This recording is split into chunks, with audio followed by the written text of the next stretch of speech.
इंट्रावेजाइनल ejaculation latency time यानी दुखूल के कितनी देर बाद इंजाल होना चाहिए। ये टॉपिक बहुत कंट्रोवर्शियल है। इसके मतलब लोग बड़ी गलत मालूमात फैलाते हैं जो तंदुरुस्त इंसानों को बीमार करने का सबब बनती हैं, अच्छे भले खुशहाल लोगों की परेशानी का सबब बनती हैं। तो ये वीडियो आपके लिए इस एतबार से बहुत आम है। इसमें आपका कॉन्सेप्ट क्लियर हो जाएगा कि आखिर इंसान की, तंदुरुस्त इंसान की, सेहतमंद इंसान की टाइमिंग क्या होनी चाहिए। 2005 में national institute of health America ने एक मल्टीनेशनल सर्वे किया जिसमें नेदरलैंड, यूके, स्पेन, तुर्की और यूएस के 500 कपल्स के 6 माह के रिकॉर्ड को काउंट डाउन किया गया कि इंट्रावेजाइनल इजैकुलेशन लेटेंसी टाइमिंग क्या है, एवरेज ड्यूरेशन क्या है, दुखूल के बाद इंजाल का एवरेज वक्त क्या है।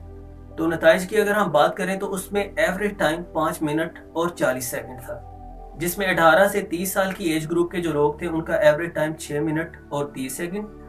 31 से 51 साल के एज ग्रुप के जो लोग थे उनका एवरेज टाइम 4 मिनट और 20 सेकंड था। अब ये बात जान लें कि ये क्राइटेरिया हमारे लिए बिल्कुल भी वैलिड नहीं, क्योंकि हमारे और उनके इन्वायरमेंट में बहुत फर्क है। रिसर्च बताती है कि इंडिया और पाकिस्तान के अंदर जिस तरह का माहौल है और इस तरह के माहौल के जो दीगर ममालिक हैं वहां पर 2 मिनट से 7 मिनट तक का दौरानिया पाया जाता है और एवरेज टाइम 3 मिनट है।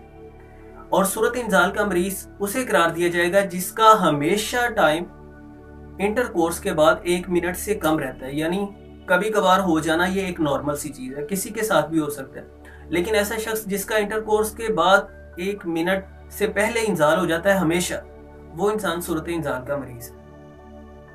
और ये इतना ज्यादा डिफरेंस क्यों है, यानी इंडिया, पाकिस्तान और इस तरह के माहौल के जो इलाके हैं उनका, और दूसरा जो मैंने आपके सामने सर्वे रखा, इनमें इतना ज्यादा डिफरेंस, उसकी बहुत सी वजूहत हैं। यानी उसमें सोशल एथिक्स का भी किरदार है और इन्वायरमेंटल बहुत से फैक्टर्स हैं जिनकी वजह से ये डिफरेंस है बहुत ज्यादा।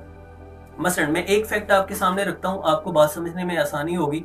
जिन ममालिक में ये ड्यूरेशन ज्यादा है उनमें मोस्टली ममालिक जो है वो सेक्स फ्री हैं, यानी बलूगत तक पहुंचने से पहले पहले लड़की वहां पर अपनी बकारत को खो देती है। जो लड़का लड़की रिलेशनशिप में नहीं होते, जिनसी ताल्लुकात को कायम नहीं करते, पेरेंट्स उनके बारे में फिक्रमंद होते हैं कि पता नहीं हमारा बच्चा बीमार है, और सेक्स यानी उनके लिए एक नॉर्मल सी चीज है। वो उसके लिए एक्साइटेड नहीं होते, वो उनके लिए ऐसे ही है जैसे हमारे लिए खाना खाना है, एक नॉर्मल सी चीज है। लिहाजा यही वजह है कि वो बरहना खातून को भी देकर उनकी शहावत नहीं उभरती और उनको सेक्स के लिए खुद को प्रिपेयर करने में भी अच्छा खासा वक्त लगता है। जबकि अगर हम कंपेयर करें अपने मुआशरे के साथ उन्हें, तो क्योंकि ये बहुत एक सेफ सा मुआशरा है, यहाँ पर इस तरह का वल्गर कल्चर नहीं है, तो उसकी बिना पे हम लोग सेक्स के लिए एक्साइटेड होते हैं, पुरजोश होते हैं। हमारे लिए सेक्स कोई मामूली चीज नहीं है, नॉर्मल रूटीन की चीज नहीं है, यानी वो एक बहुत खास फेल है हमारे लिए। यही वजह है कि हम उसके लिए एक्साइटेड होते हैं, तबीयत पुरजोश होती है और थोड़ा इंजाल जल्दी हो जाता है। यानी ये टाइम डिफरेंस का एक फैक्ट मैं आपके सामने रख रहा हूँ। बाकी रही ये बात कि औरत को सेटिस्फेक्शन के लिए ज्यादा वक्त दरकार होता है, तो ये मेडिकल साइंस भी मानती है कि उसे मर्द की बनिस्बत थोड़ा ज्यादा वक्त दरकार है।